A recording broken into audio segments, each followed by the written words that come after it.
We had a great case that started in the Department of Environmental Protection, Inspector General's office. We got a phone call one day from an administrative law judge.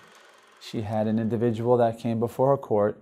He was representing a building, and the building, I think, had 2 or 3 violations that were outstanding. The violations were $1,500, $2,000 per violation, so they were significant if they had to pay those fines. He approached the judge and started a conversation with her, and they started talking about baseball, and he, said to her he could get her tickets, just a straight, I'll do something for you and you do something for me, bribery type of scenario. So actually, I had just left here, so I was actually over in Eastern at the time. But Mike Carroll brought the case over. We had an undercover DOI investigator contact this individual. She was only a couple months out of John Jay. She was probably 22 years old. What they had her do was play the role of the judge's clerk. And so she called him back on behalf of the judge and developed this relationship with him. And this led to a bunch of meetings between our relatively new undercover and this individual who was a criminal. He had a record that ranged from violence to theft.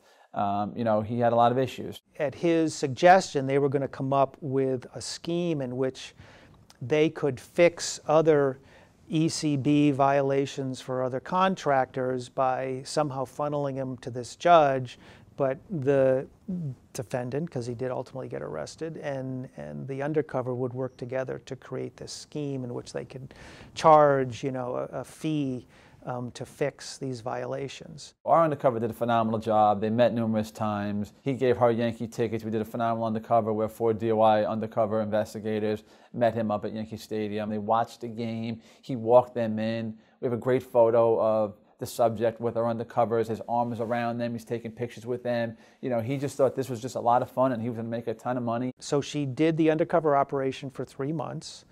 And then and remember, we did the takedown at the McDonald's over on Tillery Street in Brooklyn, actually 2 blocks away from my office. So she had a meet there, and then, she stepped out to purportedly go to the ladies' room. Of course, she went out the back door, and then DOI people and the FBI did the case with us, stepped in and arrested him.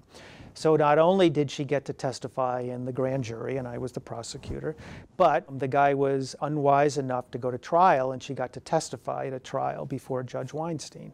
For a 22-year-old, she was 23 by the time the thing went to trial, to have that kind of experience, to be an undercover in a criminal investigation with the FBI and DOI, I can't imagine a more fabulous experience. And it was a great case. And talking about incarceration, this individual, he went to jail. We'd like the message to be out there that corruption is just as important as more traditional crimes that people are used to, robberies, narcotics.